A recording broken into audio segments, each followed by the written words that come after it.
Okay, this is section 4.2 in your textbook, finding percents of numbers. So the first question says, how would you use mental math to find each of the following? So mental math back in grade 7, you learned the following percentage. You learned that 50%, you learned 25%, you learned 10%, and you learned 1%. And you learned little cheats or ways to get those percentages based on simple algorithms. For 50%, all it meant was you take half of a number, right? To get 25%, you just had to find 50% is half of half. You kind of remember that one. So whatever half is, that's 50%. Half of 50% would be 25%. To find 10% of a number, you move the decimal one place, D-E-S-M-A-L, one place. And for 1%, you move the decimal 2 places. So these are simple things you learned in grade 7, and probably some of you in grade 6, for how to find various percents. So the only real extension in grade 8 is more than 100%, right? And less than 1%. Those are the only real 2 extensions into grade 8. So in the first question, we have 300% of 40. And what I really want to first think about is the really tricky one, which is 100%. So 100% would be 40. And then if I think about, well, what would 200% be? 200% would be double that. And 300%, therefore, would be simply tripling 40, which means 40 tripled is 120. So 300% of 40 would be 120. And again, that extension is just beyond 100% of something, right? Doubling it. The second example is 0.5%, or if I want to write it a different way, 0.5% of 120. So for this algorithm, what we really want to think about is we can do it either way. We can do, I know that 1%, all I have to do to get 1% is move the decimal twice, right? Move the decimal twice, 2 times. So if the decimal in 120 is here, and I'll just do a red dot, if I move it twice, I'm going to get 1.2, right? So 1% would be 1.2. And then if I think about, well, what is 0.5% in relation to 1%? Well, 0.5% would be half of 1%. And since 1% is 1.2, then 0.5% must be half of 1.2, which is 0.6. Okay? So that's the logic you need to kind of pursue to get 0.5%. Know what 1% is and just get half of that to get 0.5%. And the third question, C, says 10.5%. So mentally, what you really want to understand is that 10.5% is 10% plus 0.5%. So if I rethink 10.5% as being the sum of 10% and an additional 0.5%, then both of them I can get mentally. So 10.5% of 80. Okay, so 10% would be to take that decimal and move it 1 place over, if I can do that. If I can move it 1 place over. So if I do that, I get 10% is 8. 1% would be to move it 2 times, so 1% would be 0.8 or 0.80. So therefore, 0.5% would be half of that 0.8, which is 0.4. If I add those together, I get my 10.5%, which is 8.4. Okay, so those are mental math strategies to be able to find percents of numbers without using a calculator. Okay. In the second question, it says describe 2 ways to find 6% of 120. Well, if we're doing it mentally, if this was the question, how would we do it mentally? We would take that 6% and we would think of it as being, one way would be to take 5% plus 1% equals 6%. Okay. Now to get 5%, I first need to know what 10% is. So 10% is 12. So I just move my decimal 1 place. 5% would be half of 12, so that makes 5% then. 5% of 126. 1%, I would move my decimal here, and I'd move it 2 places. So 1% would be 1.2. And therefore, if I was asking you what is 6% of 120, 6% would be 7.2. That's one way you can do it. Okay? The second way you could do it would be to use a calculator. Okay? So if I think about 6% of 120, and I think about 6% as a fraction, 6% would be 6 over 100, and 6 over 100 is 6 hundredths, which as a decimal is 0.006. So 6% as a decimal is 0.006.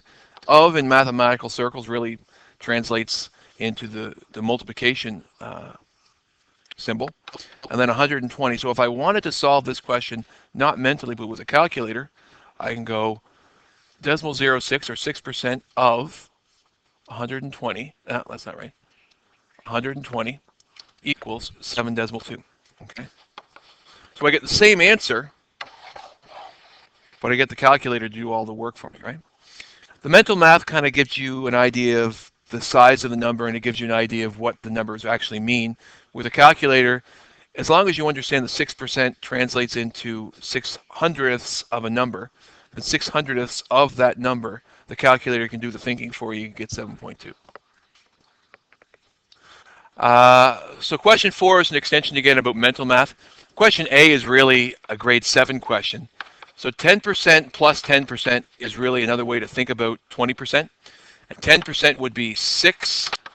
So therefore 20% would be 12. The second example, 250%. Well, 100% plus 100% plus 100% or plus 50% is another way to re-envision 400. So that would be 400 plus an additional 400 plus 50% is half of 400, which would be 200. So 250% of 400 would be 1,000. And the last one is engage. So the third question says use mental math to find the following. So 10.5%. Think about 10.5%. I can think about 10% plus 0.5%. So 10%. So for 10.5%, 10%, we move our decimal one place over. So 10% of 100 is 10. And 0.5%, I have to think about 1% first. So 1%, move it twice, I get 1. So therefore, 0.5% would be half of 1, which is 0.5. And 10.5% of 100 is 10.5, or 10.5. Okay. Question 5 says determine the percent of each number and give your answer to the nearest hundredth. So this is not asking you to use mental math. You could use mental math for this, but it's much more appropriate to use a calculator for these questions. So the first thing I want to do for 2.2% is I want to think about 2/5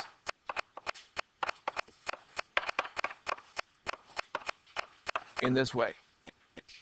I want to redefine the question without having to use fractions.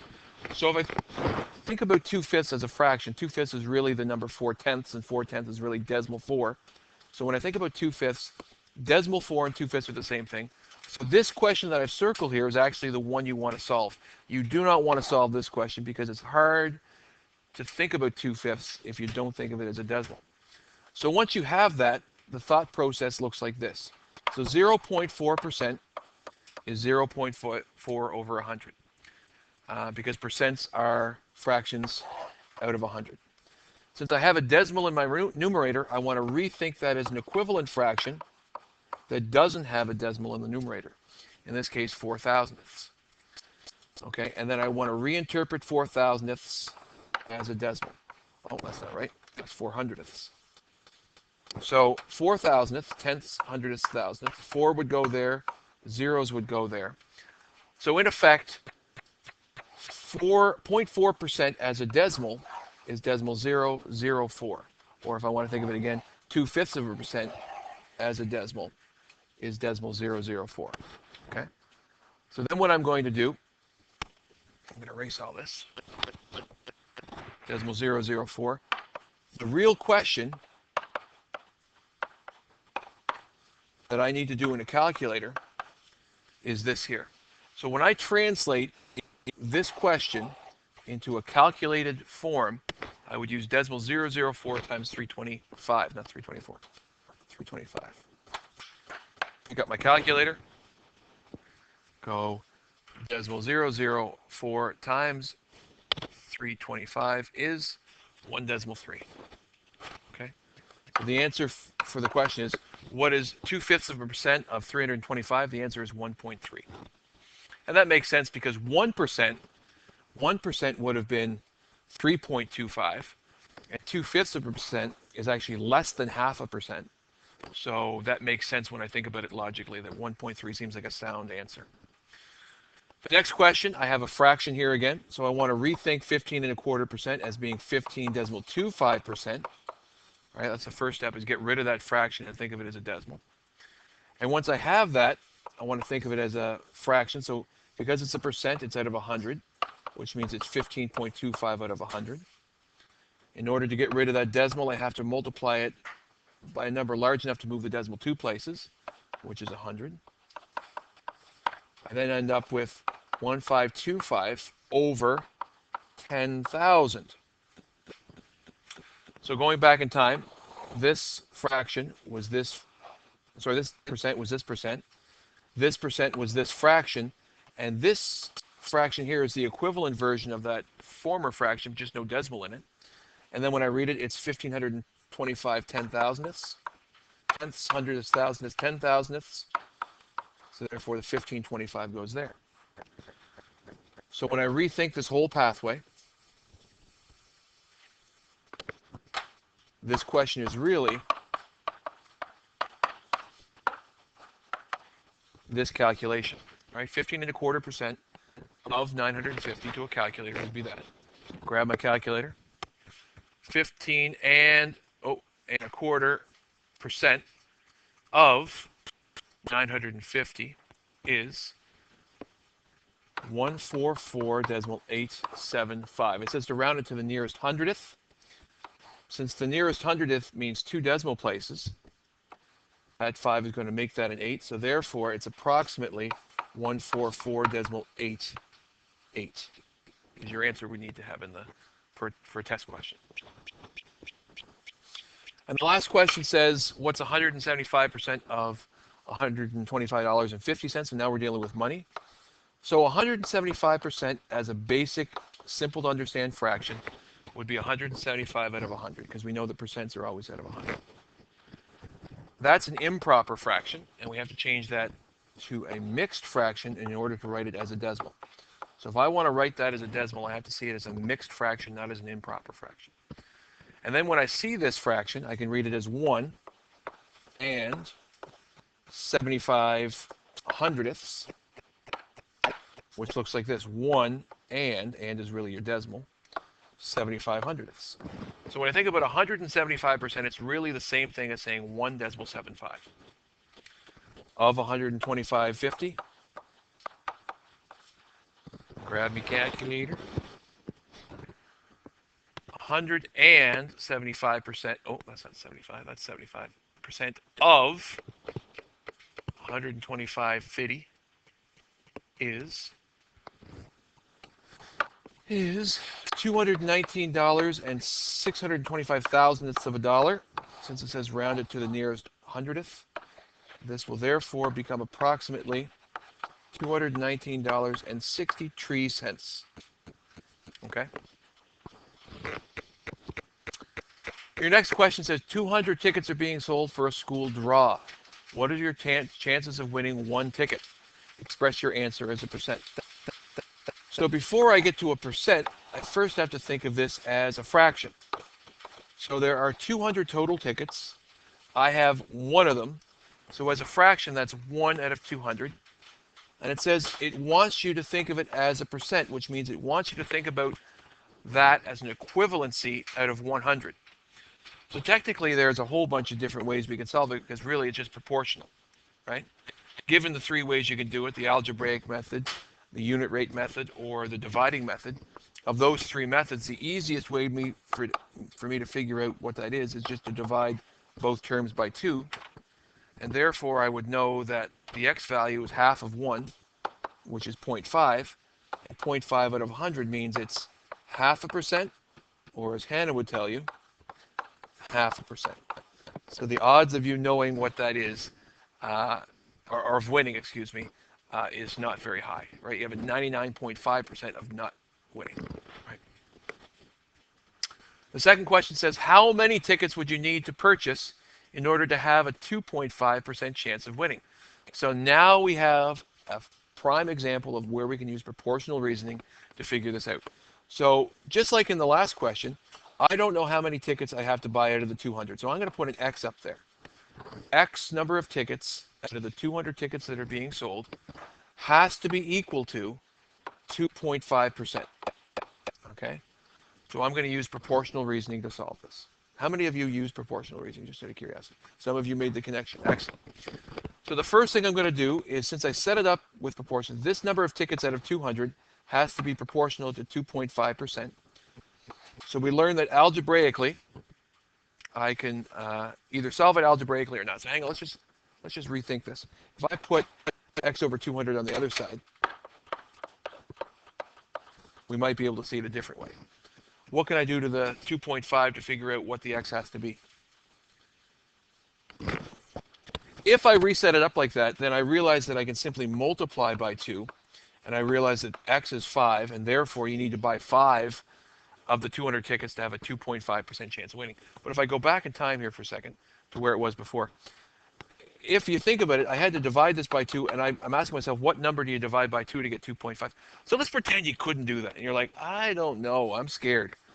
Well, the algebraic method would mean you'd make 100x equals whatever the product of these two is. That's 400, that's 500.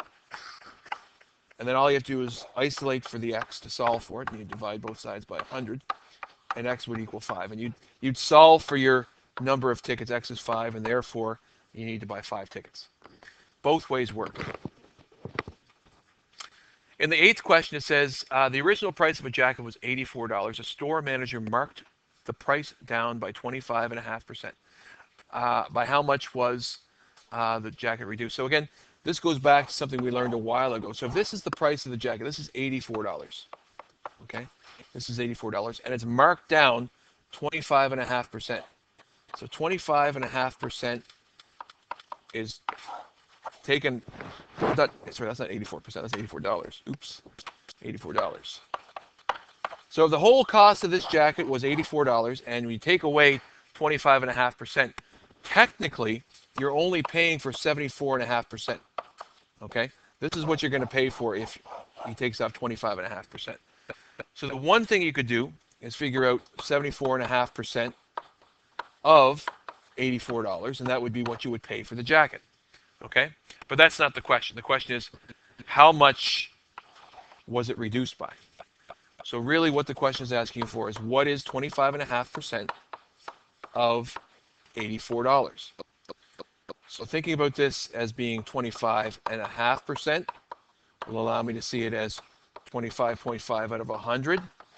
That's 25.5%, which will allow me to see it as an equivalent fraction, a 255 over 1,000, which is 255 thousandths. So instead of reading the question this way, if all of those are equivalent, then 255 thousandths of 84 should look like that.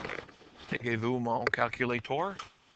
25.5% of 84 is $21.42. So that's the discount on that coat. Question 10 says, when water freezes, its volume increases by approximately 10%. By how much does the volume of a 750 milliliter water increase when it freezes? So you could think of it as being 100% plus an additional 10%, or what the book was hoping you would say is 110% of 750 milliliters, right? Because obviously it's going to keep its full 750 milliliters plus the additional volume increase of 10%.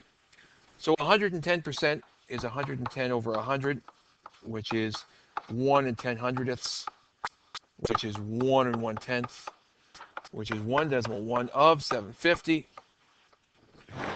Take your calculator and you go, what's 1.1? 110% of 750. And it says 825 milliliters. Or since we know from the last unit, 1 milliliter of water is a cubic centimeter, 825 cubic centimeters of space. Question 14. 4% of 100 is the same as 8% of what number? Oh, wonderful. 4% of 100. So 4% out of 100 is equivalent to 4% of 100. Oh, hang on. 4% of 100 is equivalent to 8% of what number? So if I'm thinking about it in terms of an equality, I could write it like this. So 4% of 100, 4% of 100 is multiplication, is equal to 8% of what number? So I'm really multiplying both these. 4% is a decimal as this, 8% is a decimal as this, of is multiplication, which really, in terms of this side, that multiplication really makes 8% my coefficient. When I multiply this by 100, I end up with 4 equals 8% of what number?